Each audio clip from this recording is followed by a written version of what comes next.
जेठानी जी, हुक्म। घबराने की कोई बात नहीं है।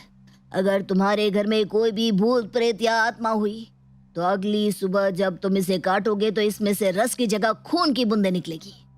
अगर ऐसा हुआ तो समझ जाना कि तुम्हारे घर में किसी बुरी आत्मा का वास हो गया है। लेकिन अगर सच में हमारे घर में कोई आत्मा हुई तो फिर हम क्या करेंगे?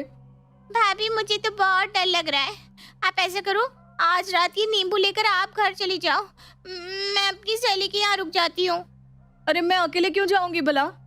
अब तो जो भी होगा हम साथ मिलकर उसका सामना करेंगे। भाभी चुपचाप ये नींबू छोटी भाभी के कमरे में रख देते हैं।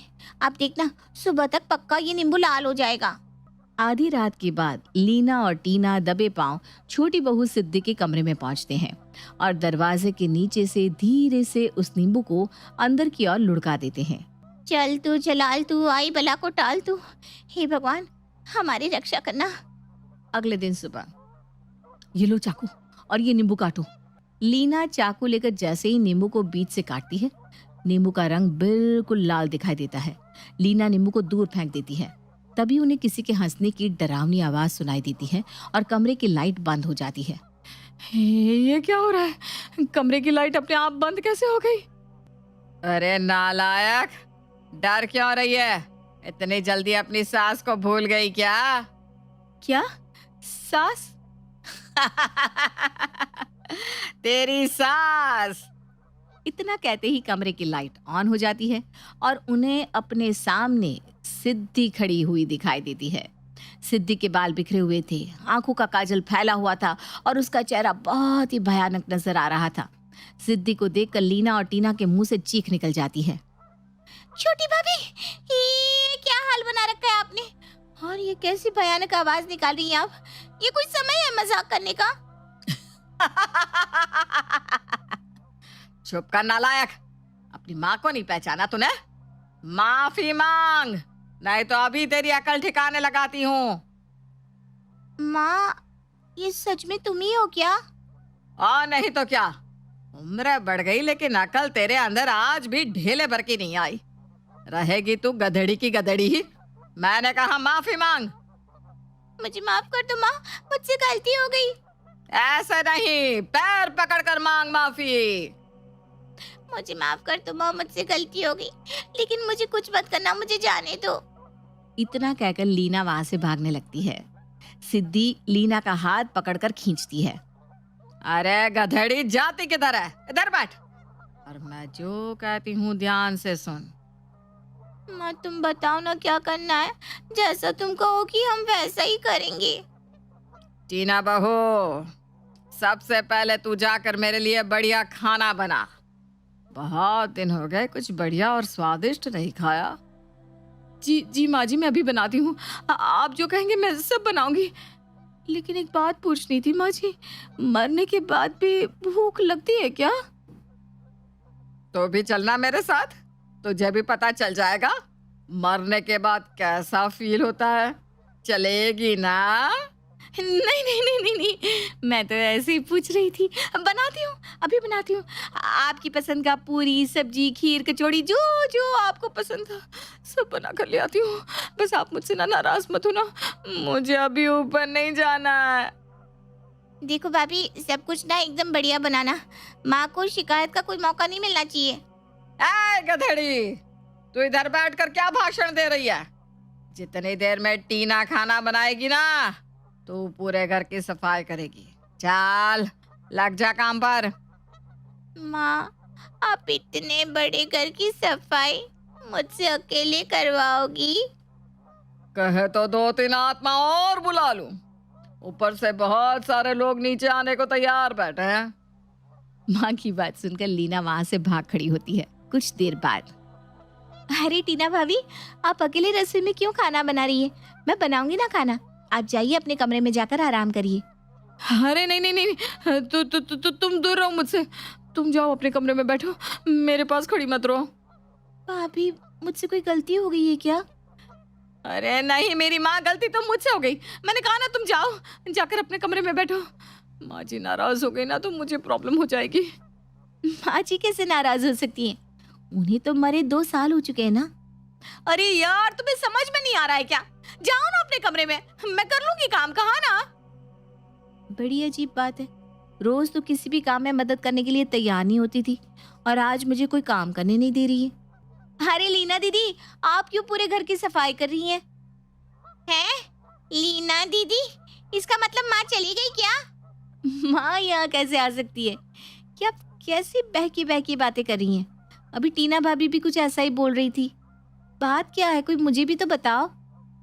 कोई बात नहीं है, आपको शर्म नहीं आती अपनी बड़ी बहू से घर की सफाई करवाते हुए? ये लो झाड़ू और करो पूरे घर की सफाई। और हाँ, पहले 1 कप चाय मेरे कमरे में पहुंचा देना। जैसे ही लीना सिद्धि को झाड़ू पकड़ाती है, सिद्धि के चेहरे के भाव बदलने लगते हैं। ए गधेड़ी, मैंने क्या बोला था तुझे? पूरे घर की सफाई तू करेगी, भूल गई क्या? मुझे माफ कर दो माँ, वो मैं थोड़ा थक गई थी ना, तो मैंने सोचा भाभी से थोड़ी मदद ले लेती हूँ। गधेड़ी, बहुत थकान हो गई ना तुझे? ठीक है, अब सिर्फ आज नहीं, आज के बाद हर रोज पूरे घर की रगड़ रगड़ कर सफाई तू ही करेगी। और अगर अब की बार तूने मुझे गुस्सा दिलाया तो तुझे पता ही है कि फिर क्या होगा। माँ की बात सुनकर लीना घिस घिस कर पोछा लगाने लगती है। कुछ देर बाद टीना भी खाना बनाकर सिद्धि के पास ले आती है। माँ जी, खाना बन गया है, आप खाकर बताइए ना कैसा बना है। ठीक है, रख दे इधर और जा जाकर मेरे लिए पान लगा कर ला। भूल गई क्या? मैं खाने के बाद मीठा पान खाती हूँ। हाँ, आप आराम से खाना खाइए ना माँ जी, मैं आपके लिए पान लेकर आती हूँ अभी।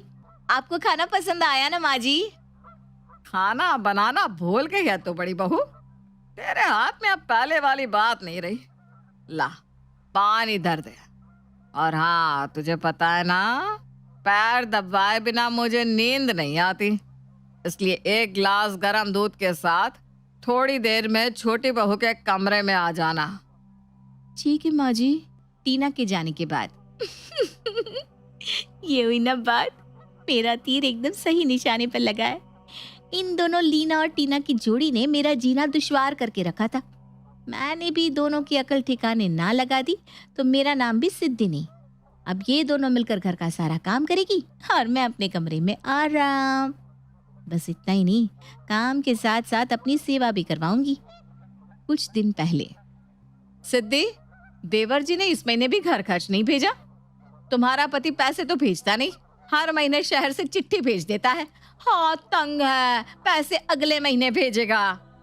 ऐसा है ना कि तुम्हारा पति तो तुम्हें यहाँ छोड़कर भाग गया, लेकिन मैं तुम्हें यहाँ मुफ्त की रोटियां नहीं खिलाने वाली। आज से घर का सारा काम तुम करोगी, समझी? भाभी, आप ये किस तरह से मुझसे बात कर रही हैं? माँ जी ने कभी मुझसे इस तरह की बात नहीं की। अगर आपने पराग जी को व्यापार से बेदखल ना करा होता तो वो क्यों ऐसे शहर की खाक छानने के लिए जाते? माँ जी ने ऐसे बात नहीं की ना, तो तू ऐसा कर, माँ जी के पास ऊपर ही चली जा। इस घर में रहना है तो हमारे हिसाब से रहना होगा। भाभी, पता नहीं माँ को इनके अंदर ऐसा क्या दिखाई दिया जो उठाकर यहाँ ले आई। माँ जी की मौत के बाद टीना भाभी ने सब कुछ धोखे से अपने नाम करा लिया और हम दोनों पति पत्नी को सारी संपत्ति से बेदखल कर दिया। माँ जी के जाते ही मैं बहुरानी से नौकरानी बन गई। टीना भाभी का दिन रात हुक्म बजाने के बाद भी वो मुझे सुनाने का कोई मौका नहीं छोड़ती। भाभी, आप जो कुछ भी कर रही है ना, उससे माँ जी की आत्मा को बहुत दुख पहुंच रहा होगा, उन्हें कभी शांति नहीं मिलेगी। अरे तेरी माँ जी ऊपर चली गई है और अब मैं तेरी माँ जी से नहीं डरती। और तू कान खोल कर सुन ले, अब मैं ही तेरी सास हूँ और मैं ही जेठानी। अगर इस घर में रहना है तो जो हुक्म जेठानी जी, ये कहना सीख ले। टीना का घर में दबदबा देख ननद लीना भी उसके साथ हो गई थी। लीना और टीना मिलकर अब सिद्धि के ऊपर रोब झाड़ती और तरह तरह से उसे सताती। घर के काम तो उससे करवाती ही साथ ताने देकर उसका अपमान भी करती। आखिर सिद्धि कब तक ये सब बर्दाश्त करती? एक दिन उसे इन सब से निपटने का एक आइडिया सूझा। क्यों ना मैं ऐसा नाटक करूं कि माँ जी की आत्मा मेरे अंदर आ गई है और फिर इन लीना और टीना की अकल ठिकाने लगा दूंगी। सिद्धि आत्मा आने का ड्रामा करती है जिसमें लीना और टीना बड़ी आसानी से फंस जाते हैं। कुछ दिनों तक सिद्धि बड़े आराम से ये ड्रामा चालू रखती है कि सास निर्मला की आत्मा उसके अंदर आ गई है और जिठानी और ननद से घर के सारे काम कराने के अलावा अपनी खूब सेवा भी कराती है। लेकिन एक दिन आधी रात के समय सिद्धि की आंख खुलती है तो वो देखती है कि उसके कमरे में रखी रॉकिंग चेयर चूं चूं की आवाज करके हिल रही है। कौन है वहाँ? सिद्धि के पूछते ही चेयर हिलना बंद हो जाती है। सिद्धि उठकर चेयर के पास पहुंचती है तो देखती है कि चेयर बिल्कुल खाली है। तभी उसे अपने पीछे से आवाज सुनाई देती है। क्या हुआ सिद्धि, घबरा गई क्या? कौन है वहाँ? सिद्धि के इतना पूछते ही उसे अपने सामने अपनी सास निर्मला दिखाई देती है। ये नहीं हो सकता, ये बस मेरा वहम है। मेरा नाम लेकर बहुत राज कर लिया तूने इस घर पर। अब तू सबको सब कुछ सच बताएगी, समझ गई? माँ जी मैं तो बस। तू बताएगी या मैं तेरे अंदर आकर खुद सबको सच्चाई बताऊं? नहीं मैं खुद बता दूंगी पक्का। सिद्धि जेठानी टीना और ननद लीना को बुलाकर लाती है। आज तक मैंने माँ जी बनकर आप दोनों से जो भी कहा, जो भी किया, वो सब एक नाटक था। क्या कहा? वो सब नाटक था? तू गई अब काम से। तुझसे सड़क किनारे भीख ना मंगवा दी ना तो कहना। अच्छा, तो तू मेरी बहू से भीख मंगवाएगी? ये किसकी आवाज है अब? सिद्धि उंगली से निर्मला की ओर इशारा करती है। माँ जी आप? हे भगवान मुझे चक्कर आ रहे हैं। अगर तूने सिद्धि और पराग को जरा भी परेशान किया तो तेरी खैर नहीं, और जो कुछ भी तूने धोखे से छीना है चुपचाप वापस कर दे, वरना। मैं समझ गई, सब समझ गई माँ जी। मैं हमेशा सिद्धि के आसपास ही हूँ और टीना लीना तुम पर नजर रखे हुए हूँ। लीना, 1 सप्ताह के अंदर अपने ससुराल वापस चली जा और फिर कभी लौट कर मत आना। बस फिर क्या था, वो दिन था और आज का दिन है। निर्मला निवास खुशी और ठहाकों से गूंज रहा है। न भाई भाई के बीच कोई झगड़ा है, ना ही तकरार, बस प्यार ही प्यार। ननद लीना भी अपने ससुराल में खूब खुश है। अब ये परिवार इतना खुश कैसे है, उसकी वजह तो अब आप जानती ही हैं। सही कहा ना?